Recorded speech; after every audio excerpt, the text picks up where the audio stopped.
Hello student. Class twelfth में हम लोगों ने जो प्रोबेबिलिटी टॉपिक को स्टार्ट किया था और इसमें हम लोगों ने कंडीशनल प्रोबेबिलिटी के कॉन्सेप्ट को देखा था। I hope you understood all those concept. ठीक है। और आपको याद होगा कि मैंने कंडीशनल प्रोबेबिलिटी में ये फॉर्मूला आपको बताया था। Probability of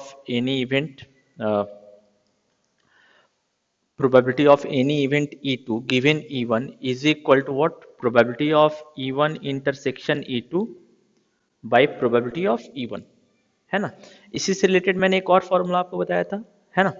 number of E1 intersection E2 by number of E1। ठीक है। और फिर मैंने आपको बताया था कि ये दोनों फॉर्मूले का अपना इंपॉर्टेंस है। ये जो फॉर्मूला है ना, इसका ये भी फॉर्मूला है, बट ये फॉर्मूला हम हर एक केस में अप्लाई नहीं कर सकते हैं। जब मेरा इवेंट जो है वो इक्वली लाइकली होगा तो हम इस फॉर्मूले का यूज़ कर सकते हैं, और अगर मेरा इवेंट इक्वली लाइकली नहीं है तो हम इस फॉर्मूले का यूज़ नहीं कर सकते हैं। तब हमको किस फॉर्मूले का यूज़ करना पड़ेगा? इस फॉर्मूले का यूज़ करना पड़ेगा। यानी कि जो ऊपर वाला फॉर्मूला है ना, ये हर जगह अप्लाई कर सकते हैं, मेरा इवेंट इक्वली लाइकली हो या ना हो। अब जैसे मैं आपको एक क्वेश्चन इस पे बेस्ड आपको बता दे रहा हूँ, so that you can understand the concept. आपके बुक में एक क्वेश्चन ऐसा बताया हुआ है। क्वेश्चन नंबर एग्जाम्पल 7 जो है वो इसी कॉन्सेप्ट की और कॉन्सेप्ट को बताएगा। क्या है, पहले हम लोग रैंडम एक्सपेरिमेंट को देख लेते हैं। Consider the experiment of tossing a coin. हमने एक कॉइन को टॉस किया तो कॉइन मेरा हेड और टेल दोनों में से कोई एक होगा। If coin shows head, toss it again. अगर कॉइन हेड शो कर रहा है तो आप कॉइन को फिर से टॉस कीजिए। तो अगर हेड आया तो क्या आ सकता है, तब हेड या टेल फिर आ सकता है। तो जो सैंपल स्पेस का पार्ट होगा वो एच या एच टी होगा, है ना। और क्या बोल रहा है, if it shows tail then throw a die. अगर टेल आएगा तो आपको डाई को फेंकना है। तो डाई अगर फेंकेंगे तो क्या आएगा, 1 2 3 4 5 6। तो आपका सैंपल स्पेस क्या हुआ, H H H T, T1 T2 T3 T4 T5 T6। ये आपका सैंपल स्पेस हो गया। अब आप देखिए कि ये इक्वली लाइकली का कॉन्सेप्ट नहीं है। क्यों नहीं है? अब आप देखिए, just it is for understanding purpose, ये एक्चुअल मेथड नहीं है प्रोबेबिलिटी निकालने का। इसकी प्रोबेबिलिटी कितनी है, हाफ। हेड आने की प्रोबेबिलिटी कितनी है, हाफ। अब अगर हेड आने की प्रोबेबिलिटी, अगर हेड आएगा तभी तो दूसरी बार हम कॉइन को टॉस करेंगे, अगर टेल आएगा तो हमको डाई फेंकना पड़ेगा। तो ये हाफ जो है फिर से दो इक्वल पार्ट में डिवाइड होगा, यानी इसकी प्रोबेबिलिटी कितनी होगी, 1/4 1/4। और यहाँ पे हाफ कितने पार्ट में डिवाइड होगा, 6 इक्वल पार्ट में, यानी कि इन सब की प्रोबेबिलिटी कितनी होगी, 1/12। तो आप देखिए कि हर एक एलिमेंट्री इवेंट के आने का जो प्रोबेबिलिटी है वो इक्वल नहीं है। सो इस केस में हम जो क्लास 10th का फॉर्मूला है, probability of E is equal to number of E by number of S, ये अप्लाई नहीं कर सकते हैं।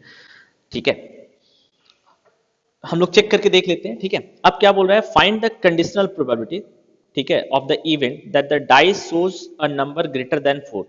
ठीक है, तो ये मेरा E2 मान लेते हैं जिसकी प्रोबेबिलिटी निकालनी है, और गिवन क्या है, E1। E1 क्या है, एटलीस्ट वन टेल। तो पहले हम E1 E2 मेंशन कर लेंगे। E1 क्या है, there is at least one tail, there is at least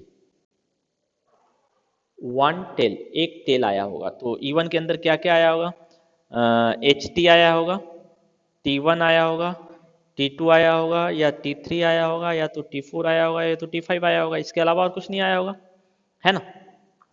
और E2 क्या है मेरा, E2 को भी हम लोग मेंशन कर लेंगे। ये सारा सॉल्यूशन में आप E1 E2 को पहले लिखेंगे कि E1 E2 है क्या।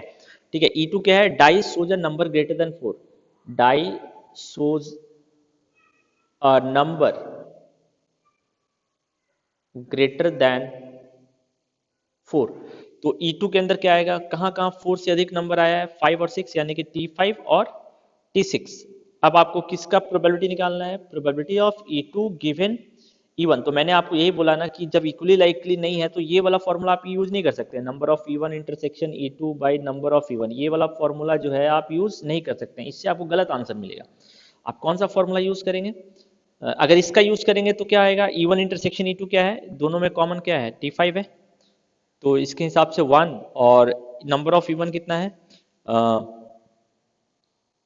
T6 भी आएगा इसके अंदर, है ना, T6 भी आएगा, वो मैंने नहीं लिखा है। तो टोटल 6 + 1 7, 1/7 इसके हिसाब से आंसर आना चाहिए, है ना। सॉरी, E1 इंटरसेक्शन और E2 के बीच में कॉमन कितना है, 2 है ना, ये दोनों कॉमन है ना।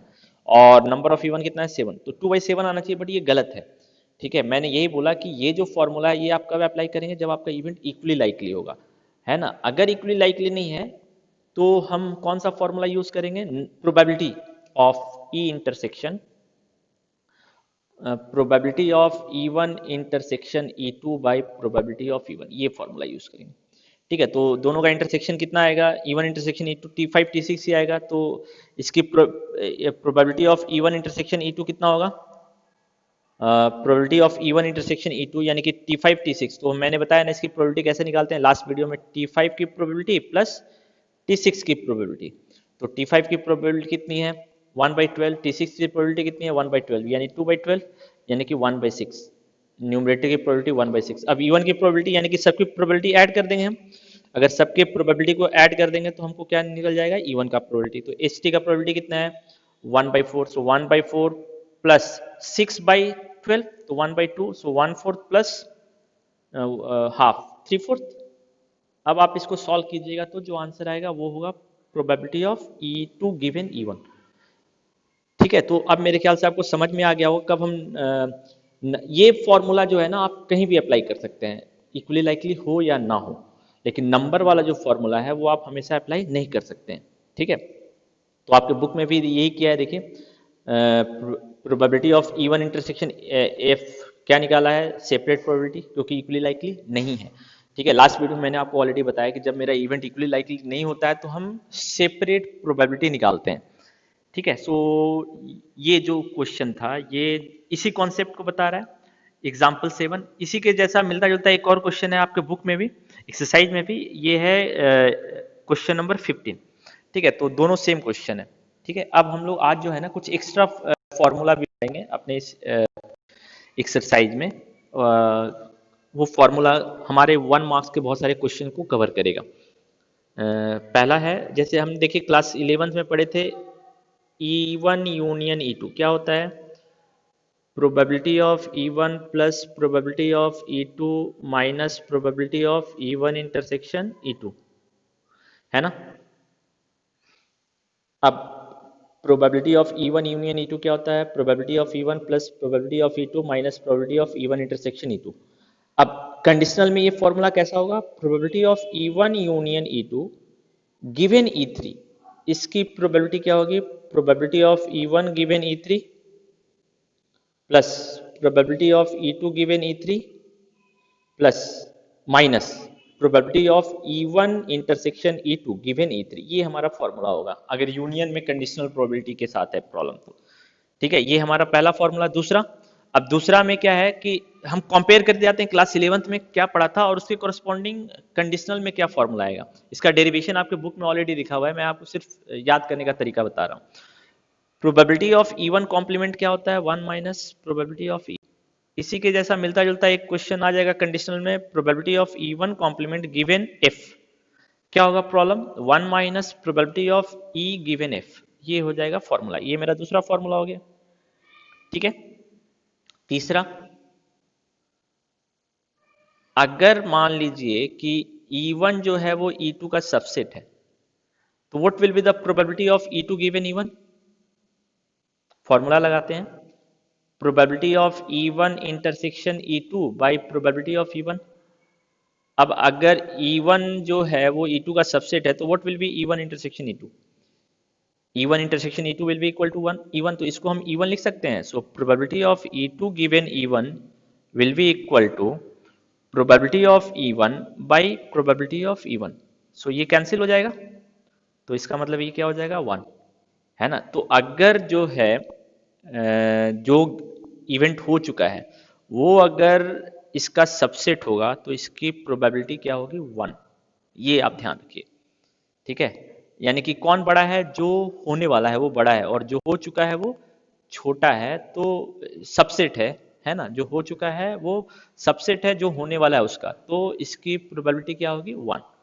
ठीक है, अब इसी का रिवर्स पार्ट, अगर E2 जो है वो E1 का सबसेट हो जाए तो इसका फॉर्मूला क्या होगा, probability of E2 given E1 it will be equal to probability of E1 intersection E2 by probability of E1, तो अब आप देखिए कि इसका वैल्यू कितना होगा, E2 के बराबर होगा ना, सो probability of E2 by probability of E1, ये इसके बराबर होगा।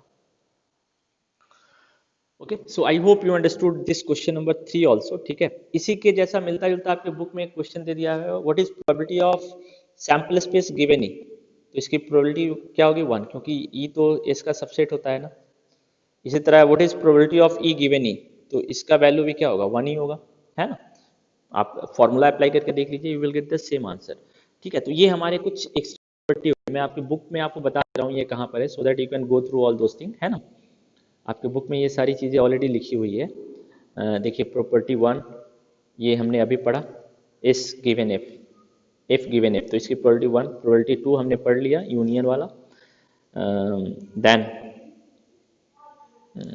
प्रॉपर्टी 3 कॉम्प्लीमेंट वाला, है ना। अब इसके बेसिस पे बहुत सारे 1 मार्क्स के क्वेश्चन आते हैं। ठीक है, तो वो सारे 1 मार्क्स के क्वेश्चन को आप सॉल्व कीजिए। ठीक है, मैं सिर्फ इंडिकेट कर दे रहा हूँ आपके बुक में, जैसे ये सारे क्वेश्चन हैं 1 2 3, चलिए मैं 3 सपोज आपको सॉल्व कर दे रहा हूँ, question number 3। So question number 3 में क्या बोल रहा है, ए की प्रोबेबिलिटी दी हुई है, बी की प्रोबेबिलिटी दी हुई है, इसकी प्रोबेबिलिटी दी हुई है, आपको ए इंटरसेक्शन बी, तो आपको साफ पता चला ना इसके फॉर्मूले में ये आएगा। तो probability of B given A can be written as probability of A intersection B by probability of A. So A intersection B का प्रोबेबिलिटी तो आपको नहीं पता है, बट इसकी प्रोबेबिलिटी पता है, इसकी प्रोबेबिलिटी कितनी है 0.4। Probability of A intersection B नहीं पता है, बट प्रोबेबिलिटी ऑफ ए हमको पता है 0.8, तो हम जो है वो probability of A intersection B निकाल सकते हैं ना। अब ए इंटरसेक्शन बी का प्रोबेबिलिटी निकल गया तो इसका निकल जाएगा, और ये निकल गया तो इसका फॉर्मूला हमको पता है, probability of A plus probability of B minus probability of A intersection B. तो इसके बेसिस पे आप देखिए ये पता है, ये पता है, ये पता है, तो इसका फॉर्मूला भी निकल जाएगा। तो ये सारे जो है 1 मार्क्स के लिए बहुत इंपॉर्टेंट क्वेश्चन हैं, तो इसको आप थोड़ा सा प्रैक्टिस कीजिएगा, ये सारे 1 2 3 4 5, क्योंकि हमने अभी तक इसको नहीं देखा था, हमने लास्ट क्लास में 6 से स्टार्ट किया था, है ना। इसी तरह इसके बेसिस पे जो है क्वेश्चन नंबर 11 भी आपका सॉल्व हो जाएगा। क्वेश्चन नंबर 16 ईजी है, ये तो कंडीशनल प्रोबेबिलिटी का फॉर्मूले बेस्ड क्वेश्चन है, तो क्वेश्चन नंबर 16 भी आपका सॉल्व हो जाएगा। क्वेश्चन नंबर 17 देखिए, क्वेश्चन नंबर 17 क्या बोल रहा है, A and B are event such that probability of A given B and probability of B given A are equal, तो फॉर्मूला अप्लाई कीजिए, probability of A intersection B by probability of B is equal to probability of A intersection B by probability of A. तो आप cross multiply कीजिएगा तो ये cancel, यहाँ 1 आया, cross multiply कीजिए क्या आएगा, probability of A is equal to probability of B, इसका मतलब डी ऑप्शन। तो आप ऑब्जर्व कर रहे हैं कि ये डायरेक्टली जो है सिंपल कॉन्सेप्ट है कंडीशनल प्रोबेबिलिटी का, आपको सिर्फ समझना है कि फॉर्मूला हम कैसे अप्लाई करेंगे। Okay, so now I hope you understood all those thing. ठीक है, नेक्स्ट क्लास में हम लोग जो है वो मल्टीप्लिकेशन थ्योरम ऑन प्रोबेबिलिटी इसको पढ़ेंगे। ठीक है, तो पहले आप ये फर्स्ट एक्सरसाइज कंप्लीट कीजिए।